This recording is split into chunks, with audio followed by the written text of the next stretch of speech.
আসসালামু আলাইকুম। গত কয়েকদিন আগে আমরা একটা হাউস তৈরি করেছিলাম মাছ ছাড়ার জন্য। মূলত এটার মধ্যে আমরা মাছ ছাড়ার জন্য হাউসটা তৈরি করিনি, এটা তৈরি করেছিলাম সাইলেজ তৈরি করার জন্য বা সাইলেজ বানানোর জন্য। যেহেতু এই মৌসুমে আমরা সাইলেজ তৈরি করব না, তাই এটার মধ্যে মাছ ছেড়ে এক্সপেরিমেন্ট হিসেবে আমরা কিছু মাছ চাষ করেছিলাম। আমরা পরীক্ষামূলকভাবে এই হাউসের মধ্যে অক্সিজেন ছাড়া কিছু মাছ ছেড়ে দেখেছিলাম যে ওই মাছগুলি বাঁচে কিনা। যদি মাছগুলি বাঁচে, পরবর্তীতে আমরা এটার মধ্যে বাণিজ্যিকভাবে মাছ চাষ শুরু করবো ইনশাআল্লাহ। তো আমরা গত কয়েকদিন যাবত এটার মধ্যে মাছ দিয়ে দেখেছি মাছগুলি খুব ভালোভাবে সার্ভাইভ করতে পারে, এটার মধ্যে আলাদাভাবে কোনো অক্সিজেন দেওয়ার প্রয়োজন পড়ে না। তাই এখন আমাদেরকে যেটা করতে হবে সেটা হচ্ছে এই হাউসের মধ্যে আমরা কিছু কই মাছ ছাড়বো, এর পাশাপাশি আমাদের বড় পুকুরের জন্য কিছু চিতল মাছ আমরা নিয়ে আসবো আজকে ইনশাআল্লাহ। মাছগুলি যশোর থেকে আসবে, আমরা দুপুরে খাওয়া দাওয়া করি নাই, তাই মাছগুলি আসতে আসতে মানে মাছের গাড়িটা আসতে আসতে আমরা খাওয়া দাওয়া সেরে নিলাম এখান থেকে। এরপরে গাড়িটা আসার পর এখান থেকে মাছগুলি নিয়ে আমরা আমাদের খামারে চলে যাব, সেখানে আমরা এই মাছগুলিকে ছেড়ে দেবো ইনশাআল্লাহ। মাছগুলিকে বাসের বক্সের মধ্যে অক্সিজেন দিয়ে পাঠানো হয়েছে, এটা সুন্দরভাবে এসেছে, কোনো সমস্যা হয়নি। কিন্তু আকাশে প্রচুর পরিমাণে মেঘ, আমাদের খুব দ্রুত এখান থেকে এই মাছগুলিকে নিয়ে খামারে চলে যেতে হবে। তো আমরা রওনা দেওয়ার পর দেখলাম যে আকাশে প্রচুর পরিমাণে মেঘ, আকাশ একেবারে কালো হয়ে গিয়েছে, যে কোনো মুহূর্তে প্রচন্ড পরিমাণে বৃষ্টি হতে পারে। তো আমরা বলতে বলতেই দেখলাম যে মুষলধারে বৃষ্টি শুরু হলো এবং আমরা অপেক্ষা করতে থাকলাম বৃষ্টিটা কখন কমবে। বৃষ্টি কমার সাথে সাথে আমরা মাছগুলিকে নিয়ে আমাদের হাউজের কাছে চলে এসেছি। এখন মূলত এটার মধ্যে আমরা ছেড়ে দেবো ইনশাআল্লাহ। তার আগে আমরা হাউজের থেকে পানি নিয়ে সেই পানির মধ্যে মাছগুলিকে আগে ছাড়বো, তারপর মাছগুলি দেখবো সুস্থ আছে কিনা। যদি সুস্থ থাকে তাহলে আমরা মাছগুলিকে দ্রুত হাউজের মধ্যে ছেড়ে দেবো। এখন যে অক্সিজেন দেওয়া ব্যাগটা আমরা খুলছি, এটার মধ্যে রয়েছে মূলত চিতল মাছ। আমরা 30টার মতো চিতল মাছ অর্ডার দিয়েছিলাম এবং এই চিতল মাছগুলি আমরা আমাদের বড় পুকুরের জন্য অর্ডার দিয়েছি, এখানে আমরা ছেড়ে দেবো ইনশাআল্লাহ।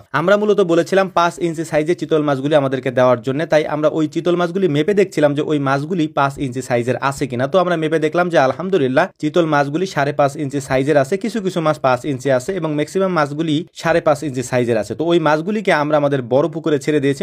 মোট এখানে 30টার মতো চিতল মাছ ছিল, এই 30টা মাছ আমরা আমাদের বড় পুকুরে ছেড়ে দিয়েছি। তারপর এখন যে অক্সিজেন দেওয়া ব্যাগটা আমরা খুলছি, এইটার মধ্যে মূলত হচ্ছে ভিয়েতনামি কই, যে 1000 কই মাছের আমরা অর্ডার দিয়েছিলাম 1 ইঞ্চি বা 1.5 ইঞ্চি সাইজের, ওই কই মাছটা এই ব্যাগের মধ্যে রয়েছে। এই মাছগুলি আলহামদুলিল্লাহ মোটামুটি সুস্থ আছে, কয়েকটা মাছ যদিও মারা গিয়েছে, বাকি মাছগুলি আলহামদুলিল্লাহ সুস্থ আছে। তাই আমরা এই পানির মধ্যে এই মাছগুলিকে ছেড়ে আগে এখানে পরীক্ষা করতেছিলাম যে মাছগুলি এখানে সার্ভাইভ করতে পারে কিনা। এরপর মূলত মাছগুলিকে আমরা আমাদের হাউসের মধ্যে ছেড়ে দেবো। এরপর এখান থেকে আমরা যে কচুরিগুলি ছিল এর মধ্যে আমরা দিয়েছিলাম, সেগুলিকে এখান থেকে উঠিয়ে ফেলবো, কারণ আমাদেরকে নিয়মিত খাবার দিতে হবে। তো মাছগুলিকে ছেড়ে দেওয়ার পর গুরুত্বপূর্ণ আমাদের আরো একটা কাজ রয়েছে, সেই কাজটা হচ্ছে একটা ফ্রেম তৈরি করে উপরে আমরা একটা নেট দিয়ে দিব, যাতে করে এই নিচে পাতা না পড়ে। যেহেতু উপরে গাছ রয়েছে তাই প্রচুর পরিমাণে পাতা উপর থেকে নিচে পড়ে, এই পাতাগুলি পড়লে মানে পানির ভিতরে গ্যাস তৈরি হতে পারে, যে কারণে মূলত আমরা ওই পাতাগুলি যাতে না পড়ে এই জন্য একটা ফ্রেম তৈরি করে ওই ফ্রেমের মধ্যে আমরা নেট লাগিয়ে দিয়েছি, যাতে করে সুন্দর মতো ওই পাতাগুলি এটার উপরে পড়ে, একেবারে পানির নিচে না পড়ে। তো আলহামদুলিল্লাহ এটা খুব সুন্দর করে সেট করার পর আমরা কৃত্রিমভাবে অক্সিজেন তৈরি করার জন্য একটা মোটর দিয়ে এটার মধ্যে সেট করে রেখে দিয়েছি। যদিও এটা লাগে না,